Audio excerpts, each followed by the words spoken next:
तर वाल्मिक कराडच्या बातम्या पाहिल्या म्हणून तरुणाला मारहाण करण्यात आली आहे। तुझा संतोष देशमुख करू अशी तरुणाला धमकी देण्यात आली। अशोक मोहिते नावाच्या तरुणाला मारहाण झाल्याचा आरोप होतोय। वैजनाथ बांगर आणि अभिषेक सानप नावाच्या तरुणांकडून ही मारहाण झाल्याची माहिती मिळते। अंबाजोगाईतून तरुणाला लातूरच्या रुग्णालयात उपचारासाठी आता हलवण्यात आलेला आहे।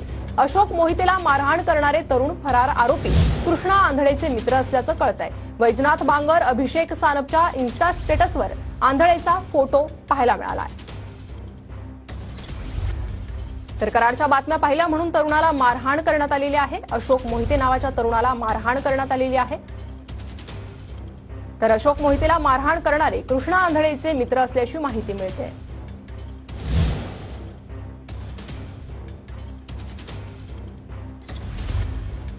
तर अधिक अपडेट आपल्याला देत आहेत आमचे प्रतिनिधी यशपाल यांच्याकडून। अधिक माहिती जाणून घेऊयात। यशपाल, अशोक मोहिते यांच्या कुटुंबासोबत काय संपर्क होतोय तुमचा?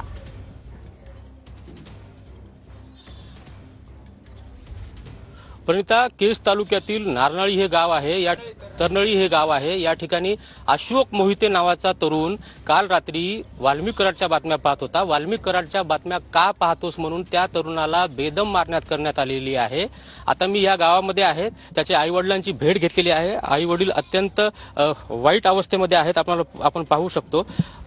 सतीश अशोक जो आहे तो धारूरच्या पोलीस स्टेशनमध्ये होमगार्ड म्हणून कार्यरत आहे। परंतु आता त्याला वाल्मिक कराडच्या बातम्या का पाहतोस म्हणून त्याला मारहाण करण्यात आलेली आहे। एकंदरीत पाहता त्याची तब्येत जी आहे ती खालावलेली आहे। काल त्याला अंबाजोगाई येथील शासकीय रुग्णालयात दाखल करण्यात आलेलं होतं, परंतु त्याला पुढील उपचारासाठी आता जे आहे ते लातूर येथे दाखल करण्यात आलेलं आहे।